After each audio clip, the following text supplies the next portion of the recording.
دیکھیے جو مہینہ چل رہا ہے یہ اسلامی کیلنڈر کا تیسرا مہینہ ہے، ماہ ربیع الاول،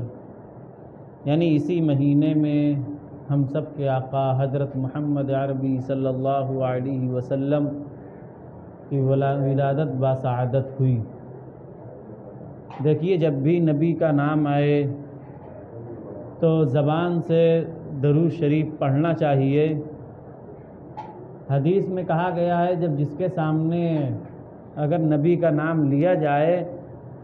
اور وہ درود نہ بھیجے تو یہ سمجھیے بہت بڑا کنجوس ہے۔ تو ہمیں درود بھیجنے میں، سلام بھیجنے میں کنجوسی نہیں کرنی چاہیے۔ جو درود بتایا گیا ہے آپ اس کو پڑھیے، کسی کو لمبا یاد ہے تو لمبا بار بار نام آ رہا ہے تو مختصر پڑھ لیجئے، نہیں تو ایک مرتبہ تو مجلس کے اندر بیٹھتے ہوئے ضروری ہے کہ جب نبی کا نام آئے تو درود پڑھنا واجب ہو جاتا ہے۔ میرے عزیز دوستو، ہمارے نبی کی جو پیدائش ولادت ہوئی یعنی اسی مہینے کو ہوئی اور پیر کے دن، سمار کے دن، دوشنبہ کے دن ہوئی۔ لیکن دیکھیے تاریخ ولادت میں کچھ مختلف روایتیں ہیں۔ جو عام لوگوں میں مشہور ہے وہ تو یہی مشہور ہے کہ 12 ربیع الاول کو ہمارے نبی پیدا بھی ہوئے اور وفات بھی پائی۔ لیکن جو علماء کرام، سیرت نگاروں نے جو لکھا ہے، جو اختلاف ہوا ہے، اس میں کئی ایک روایتیں آتی ہیں۔ علامہ شبلی رحمۃ اللہ علیہ انہوں نے اپنی کتاب سیرت النبی میں لکھا ہے کہ نبی کی ولادت پیر کے دن یعنی 9 ربیع الاول کو ہوئی، اور مولانا احمد رضا خان صاحب بریلوی اپنی کتاب نطق الہلال میں یہ بات لکھتے ہیں کہ آپ صلی اللہ علیہ وسلم کی ولادت جو صحیح طور سے تحقیق سے پتہ چلتا ہے وہ 8 ربیع الاول کو ہوئی۔ تو غرض یہ کہ روایتیں مختلف ہیں کس تاریخ کو یعنی ولادت ہوئی، لیکن پیر کے دن یہ تو پکا ہے اور اس مہینے میں بھی پکا ہے۔ تو خیر جو بھی ہے، لیکن ہمیں بات یہ سمجھنا ہے کہ نبی پاک صلی اللہ علیہ وسلم تشریف کیوں لائے دنیا میں، ان کے آنے کا مقصد کیا تھا، وہ کیا پیغام لے کر آئے تھے اور کیا اپنی امت کو پیغام دیا ہے، ہمیں اس پر فوکس کرنا ہے۔ یعنی اس چیز کو ذہن میں رکھنا ہے کہ ایک صحابی جب ایک ظالم بادشاہ کے سامنے جاتے ہیں، رستم کے سامنے دربار میں، تو اس سے یہ پوچھا جاتا ہے آپ کس لیے آئے ہیں، تو انہوں وہ مقصد بتاتے ہیں۔ اسی زبانی میں آپ کو بتا رہا ہوں کہ انہوں نے کہا اللہ بتعثنا لنخرج من شاء من عبادت العباد الى عبادت اللہ وحدہ، کہ ہمیں اللہ رب العزت نے برپا کیا ہے، بھیجا اسی لیے ہے کہ ہم اللہ کے بندوں کو بندے کی عبادت سے، بندوں کی بندگی سے نکال کر ایک اللہ کی عبادت کی طرف دعوت دے۔ وَمِن جَوْرِ الْأَدْيَانِ إِلَىٰ عَدْلِ الْإِسْلَام، اور مذاہب کے ظلم و ستم سے نجات دے کر ایک عدل انصاف کرنے والے دین کی طرف بلائیں۔ تو میرے عزیز دوستو، ہمارے نبی کا مقصد یہی ہے کہ بندوں کو بندگی سے یعنی بندوں کی بندگی سے نکال کر ایک اللہ کی طرف جوڑا جائے، اور دنیا کے جو اوپر ظلم و ستم ہو رہا ہے، ناانصافیاں ہو رہی ہیں، ان کو ختم کر کے ایک عدل انصاف قائم کیا جائے، یعنی کس کا کیا حق ہے اس کو دیا جائے۔ تو یہ مقصد ہے ہمارے نبی کے آنے کا، اور یہی صحابہ کرام رضوان اللہ علیہم اجمعین نے کر کے دکھایا ہے۔ تو دیکھیے نبی کے سیرت سے فائدہ اٹھانے کے، استفادہ کرنے کے 2 طریقے ہیں۔ ایک تو طریقہ یہ ہے کہ ہم نبی پاک صلی اللہ علیہ وسلم کی سیرت کو، ان کی سنت کو، ان کے لائے ہوئے پیغام کو، ان کے ہر ایک قدم کو، ہر ایک عمل کو اپنے اندر داخل کریں، اپنے اندر بٹھائیں، عمل میں لائیں۔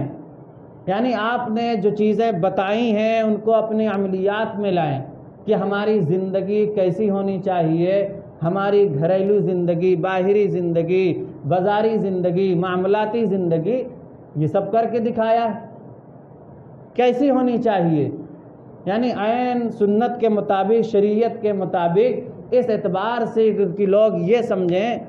کہ یہ متبع سنت پیروکار ہے، سچا ولی ہے۔ اب ولی کامل اسی وقت آدمی ہو سکتا ہے جب کہ وہ فرائض کے ساتھ ساتھ نوافل کی بھی پابندی کرتا رہے اور دیگر جو معاملات ہیں ان میں بھی اچھائیاں اور خوبیاں ہوں۔ غرض یہ کہ وہ ہر طریقے سے نبی پاک صلی اللہ علیہ وسلم کا سچا پیروکار نظر آئے، کہ ان کو جب دیکھتے لوگ یہ پہچان جائیں کہ یہ تو سچا ولی نظر آ رہا ہے، یعنی خود کو بھی سکون ملے، تو اسے ولی کہتے ہیں۔ پھر ایسے ولیوں کے بارے میں حدیث قدسی میں آیا ہے کہ من عادی لی ولیا فقد آذنتہ بالحرب، کہ جس نے میرے کسی ولی سے دشمنی کی اس سے میرا اعلان جنگ ہے۔ یعنی اللہ رب العزت نے دو جگہ اعلان جنگ فرمایا ہے۔ ایک سود کھانے والے، جو شخص یعنی سود بیاج کھا رہے ہیں، ان کے ساتھ یہ فیصلہ کیا ہے کہ اس کے ساتھ اللہ رب العزت کا اعلان جنگ ہے۔ اور دوسرا یہ کہ جو ولیوں سے بغض رکھتے ہیں، نفرت رکھتے ہیں، عداوت رکھتے ہیں، وہ کبھی زندگی میں ترقی نہیں کرتے، وہ کبھی کسی کام کے نہیں رہتے، تو اللہ رب العزت کا اعلان جنگ ان کے ساتھ۔ تو میرے عزیز دوستو، ہمیں اس اعتبار سے زندگی گزارنا ہے کہ ہم سچا پیروکار نظر آئیں۔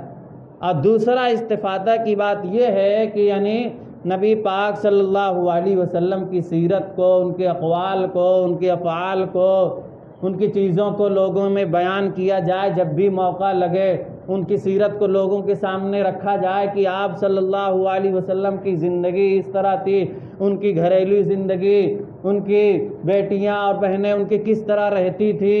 یعنی یہ ساری چیزیں سامنے آنی چاہیے۔ جب بھی موقع لگے